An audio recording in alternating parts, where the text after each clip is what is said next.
A farewell to arms. ఆయుధాలకు వీడ్కోలు. రచన ఎర్నెస్ట్ హెమ్మింగ్వే. నవలా పరిచయం మాలతీ చెందూర్. తన జీవిత కాలంలోనే తను సజీవుడై ఉండగానే విశ్వ సాహితీ ప్రపంచంలో ఇతిహాస పురుషునిగా ప్రఖ్యాతిని పొందగలిగిన అదృష్టవంతుడు ఎర్నెస్ట్ హెమ్మింగ్వే. ఎర్నెస్ట్ హెమ్మింగ్వే అంటే కేవలం రచయితే కాదు, అది ఒక నవతా పద్ధతికి, రచనా విధానానికి వరవడి చుట్టిన సాహితీ పురుషుడు అని అంటుంటారు అతనిని ఆరాధించే పాఠకులు.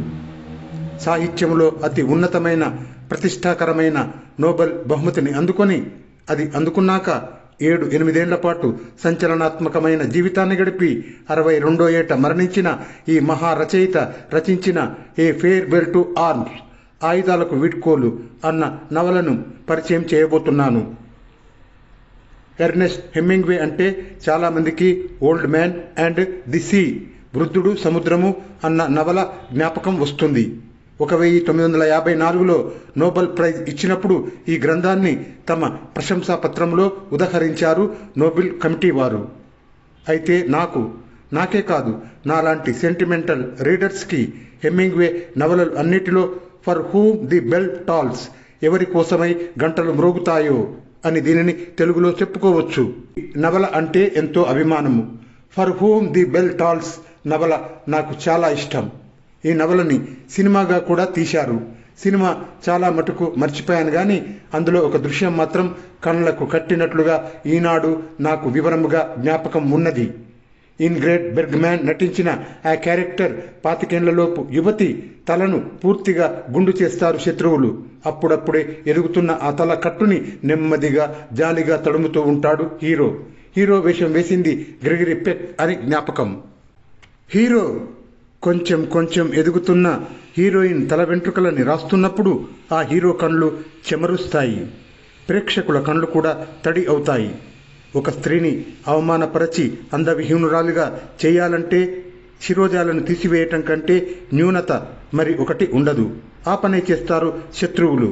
అది స్పానిష్ సివిల్ వార్పై ఆధారపడిన నవల. ఎర్నెస్ట్ మిల్లర్ హెమ్మింగ్వే పోయిన శతాబ్దపు ఆఖరి సంవత్సరంలో చికాగోలో పుట్టాడు. తండ్రి డాక్టరు, మంచి ఆటగాడు.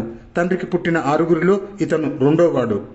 చిన్నప్పటి నుంచి చదువులోనూ ఆటల్లోనూ ప్రథమ శ్రేణిలో ఉన్న ఒక రకమైన అశాంతి, ఇంటి పరిసరాల్లో ఇమడలేని తిరుగుబాటుతనం, వీటితో 2 సార్లు ఇంట్లోంచి హెమ్మింగ్వే పారిపోయి ఆ తర్వాత పత్రికా ఆఫీసులో రిపోర్టర్గా చేరి, మొదటి ప్రపంచ యుద్ధ కాలంలో ఇటాలియన్ ఫ్రంట్లో అంబులెన్స్ డ్రైవర్గా చేరి అక్కడ గాయపడి తర్వాత ఫ్రీలాన్సర్గా రోమ్, ప్యారిస్ నగరాలలోని అనేక కాన్ఫరెన్స్లను రిపోర్టర్గా కవర్ చేస్తాడు.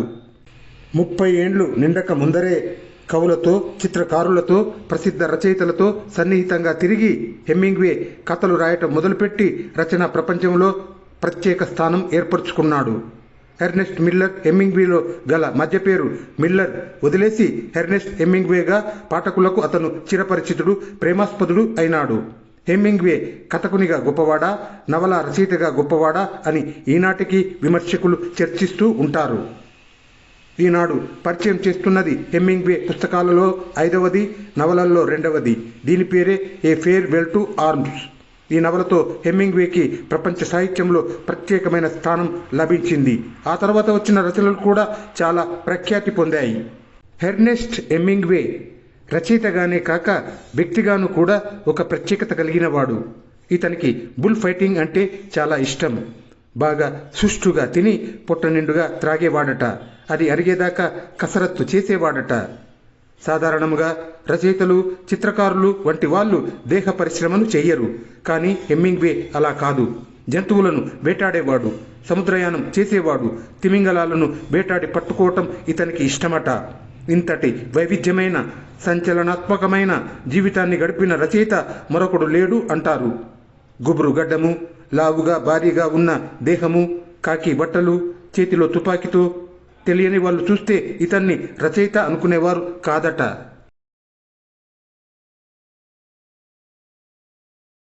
హెమ్మింగ్వే ప్రకృతిలో తాను ఒకడై చెట్లు, చేమలు, అడవులు, సముద్రాలు తెగ తిరిగిన వ్యక్తి. క్రమశిక్షణతో ప్రతిరోజు నిల్చొని కూర్చొని కాదు, చిత్రకారునిలాగా బోర్డుకి కాగితాలను క్లిప్ చేసి ఎదురుగా నిల్చొని ఒక్కొక్క కాగితం మీద వ్రాసేవాడు. రాసినది 10 సార్లు చదువుకొని మెరుగులు దిద్దేవాడు. మీరెందుకు రాస్తున్నారు అని అడిగిన ప్రశ్నకు చదవటానికి అని ఒక్క మాటలో సూటిగా జవాబు చెప్పిన హెమింగ్వే ఇంటర్వ్యూలు ఇచ్చేవాడు కాదు. ఉపన్యాసాలు, సభలు వంటి వాటికి దూరంగా ఉండేవాడు. రచనకి మెరుగులు దిద్ది పాఠకునికి తనకి నడుమ భావభారది అక్షరమాల తప్ప ఇంకే సంబంధము ఉండకూడదని నమ్మిన హెమింగ్వే ఇప్పుడు పరిచయం చేస్తున్న ఈ నవల ఆఖరి పేజీని 39 సార్లు తిరగరాశాడట. అందుకే ఈ నవల ముగింపు ఎంతో అపూర్వంగా, ఆర్ద్రంగా ఉంటుంది. ఈ నవలని నవల అనే కంటే అపూర్వ ప్రణయ కావ్యం అంటే సమంజసంగా ఉంటుంది. మొదటి పేజీ నుంచి ఆఖరి పేజీ దాకా ఎంతో అందంగా, మృదువుగా ప్రణయ సౌరంభంతో సాగి నదులన్నీ సముద్రంలో కలుస్తాయి. ప్రణయానికి గమ్యం మరణం, మరణంలో ప్రణయానికి అమరత్వం కలుగుతుంది అన్నది మరోసారి స్పృశించి వదిలేస్తాడు రచయిత. ఇక నవల కథ. మొదటి ప్రపంచ సంగ్రామంలో ఇటలీలో అంబులెన్స్ కోర్లో వాలంటీర్గా చేరుతాడు.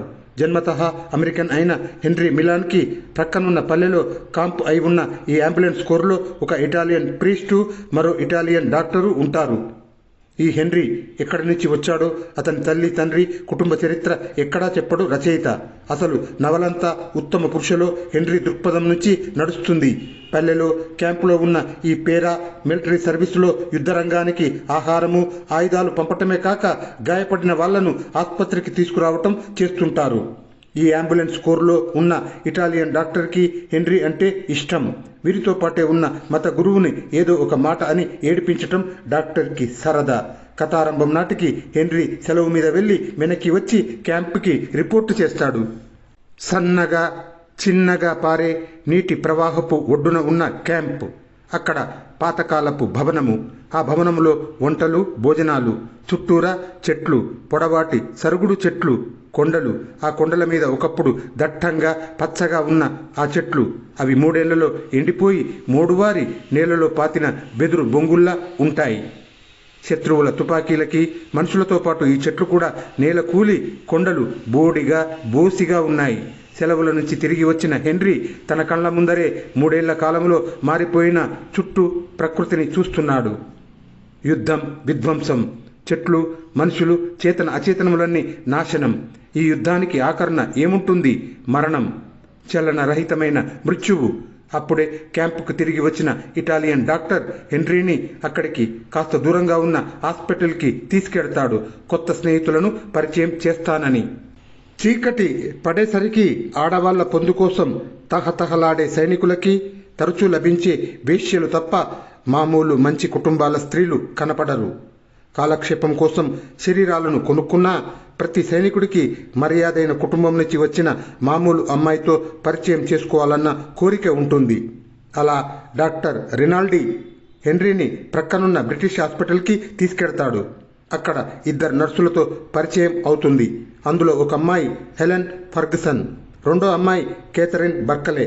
హెలెన్ పొట్టిగా సామాన్యంగా ఉంటుంది. ఆమె స్కాటిష్ వనిత.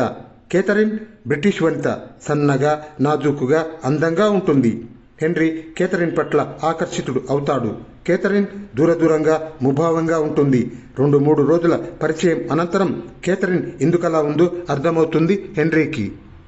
బాల్యం నుంచి ఆమెను ప్రేమించి పెళ్లి చేసుకుందామనుకున్న యువకుడు యుద్ధంలో చనిపోతాడు. కేథరిన్కి తను ఎవరినైనా ప్రేమిస్తే ఆ మనిషి చనిపోతాడు అన్న ఒక రకమైన భయం ఉంటుంది. అందుచేతనే కావాలనే హెన్రీకి దూరంగా ఉండాలని ప్రయత్నిస్తుంది. కానీ వయస్సు, పరస్పర ఆకర్షణ ఈ ఇద్దరిని దగ్గరికి తీసుకొస్తాయి.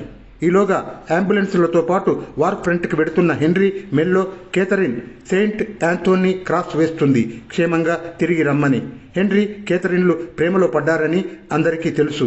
ఇది మామూలు యుద్ధకాలపు తాత్కాలిక ప్రేమనా, స్థిరంగా ఉండేదా అన్న సందేహం కలుగుతుంది కేథరిన్ స్నేహితురాలు హెలెన్కి.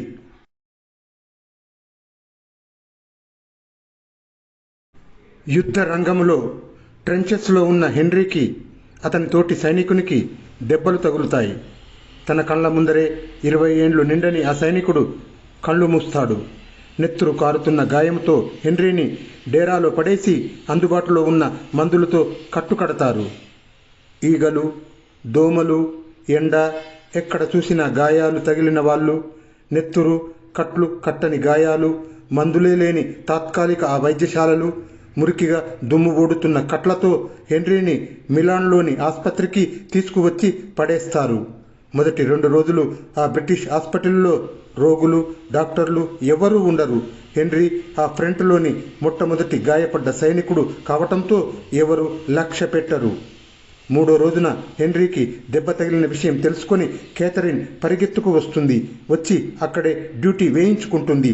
రాత్రిళ్ళు కావాలనే డ్యూటీ వేయించుకొని హెన్రీ ప్రక్క దగ్గర గడుపుతుంది. హాస్పిటల్ తోటలో ఆరంభమైన ఆకర్షణ ప్రణయంగా మారుతుంది. కాలిమీది కట్లతో పేషెంట్గా పడి ఉన్న హెన్రీ క్రమక్రమంగా ప్రేమికుడు అవుతాడు. 6 వారాల పాటు కాలి వైద్యం కోసం ఆ హాస్పిటల్లో ఉండిపోతాడు హెన్రీ.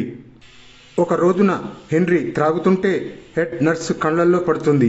అతన్ని తక్షణం యుద్ధరంగానికి పంపేయాలని, రోగి ఆరోగ్యవంతుడు అయ్యాడని పైకి రిపోర్టు రాస్తుంది ఆ హెడ్ నర్సు.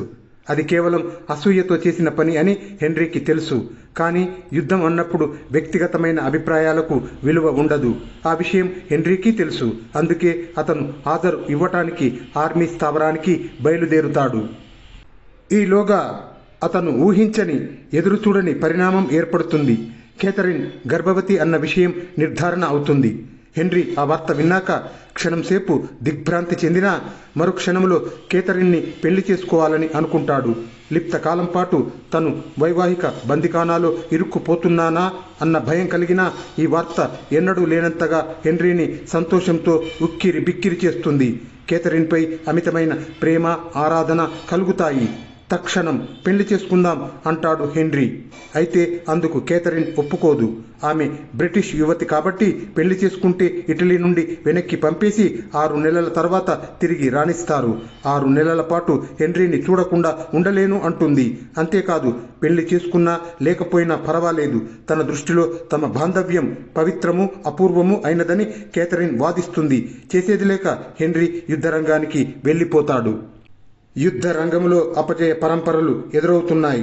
శత్రువులు వంతెనలు కూల్చి రహదారులు నాశనం చేస్తున్నారు. సైనికులకు ఆహారం అందకుండా సప్లై లైన్ ఎక్కడికక్కడ ధ్వంసం చేస్తున్నారు.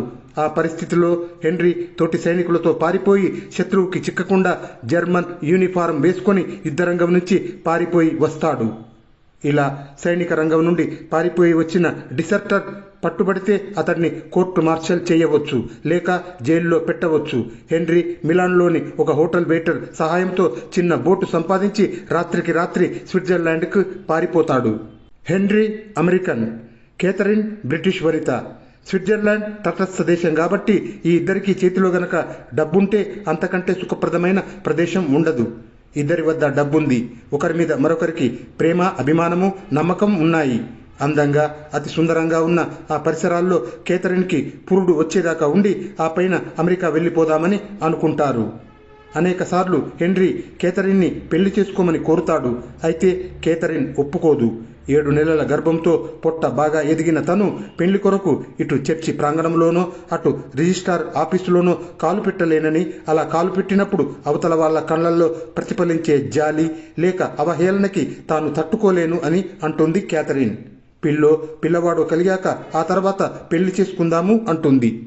ఒకరి మీద ఒకరికి ప్రేమ, విశ్వాసము, అభిమానము, ఆకర్షణ ఉన్నాయి. శుష్కమైన ఆచారాలపైన నమ్మకం లేదు. ఉండటానికి మంచి దేశం ఉంది. చుట్టూ ప్రశాంతమైన ప్రకృతి. శత్రువుల తుపాకులకి, మరణానికి, బాధలకి దూరంగా ప్రకృతి మధ్యన ప్రేమికులిద్దరూ రోజులు గడుపుతున్నారు. నెలలు నిండుతున్న కొద్దీ ఇద్దరికీ ఒకరిపైన మరొకరికి ప్రేమ, ఆరాధన పెరుగుతూ ఉంది.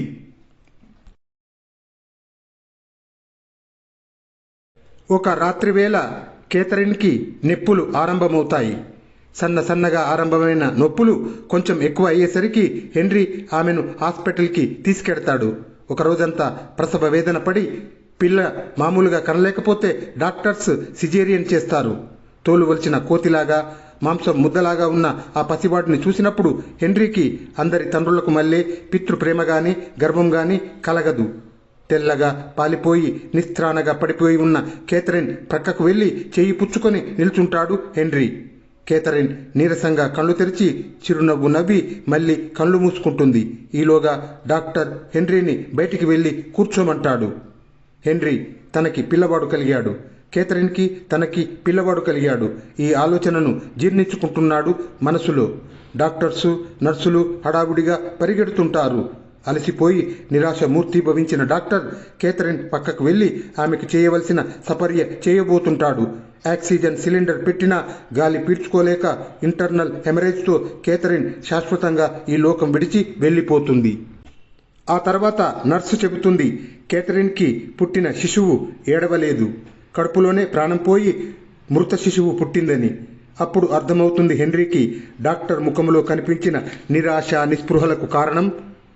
డాక్టర్ కొత్త జీవిని లోకంలోకి తీసుకురాలేకపోయాడు, నిండు ప్రాణాన్ని రక్షించను లేకపోయాడు అని. దుఃఖంతో, దైన్యముతో, నైరాశ్యముతో కేథరిన్ నుంచి కడసారి వీడ్కోలు తీసుకోవాలని లోపలికి వెడతాడు హెన్రీ. పాలరాతి బొమ్మలా, తెల్లటి మంచు విగ్రహంలా ఉన్న ఆ మూర్తిలో వెచ్చదనము లేదు, చలనము లేదు. అతని వీడ్కోలు అందుకోలేని ఊర్ధ్వస్థానంలో ఉన్న ఆ బొమ్మని తాకలేక, చూడలేక గుండెలు పగిలే దుఃఖంతో హోరున పడుతున్న వర్షంలో బయటికి వెళ్ళిపోతాడు హెన్రీ గమ్యరహితంగా. ఇది ఫేర్వెల్ టు ఆర్మ్స్ కథ. 1954లో హెమింగ్వేకి సాహిత్యంలో నోబెల్ ప్రైజ్ ఇచ్చారు. ఎర్నెస్ట్ హెమింగ్వే రచనలు ఏం దొరికినా చదవండి. అతని రచనలో గల ప్రకృతి రమణీయత, అతి చిన్న వాక్యంలో నిబిడీకృతమై ఉండే గొప్ప అర్థము, అపూర్వమైన సువిశాల సాహితీ పటిమ చెప్పదగ్గది. 50 ఏండ్లుగా ఆంగ్ల పాఠకులను ప్రభావితం చేస్తున్న మహారచయిత ఎర్నెస్ట్ హెమింగ్వే. ఆయన 7 ప్రముఖ నవలలు రాశాడు. అందులో ప్రతి ఒక్కటి సంచలనమైనదే.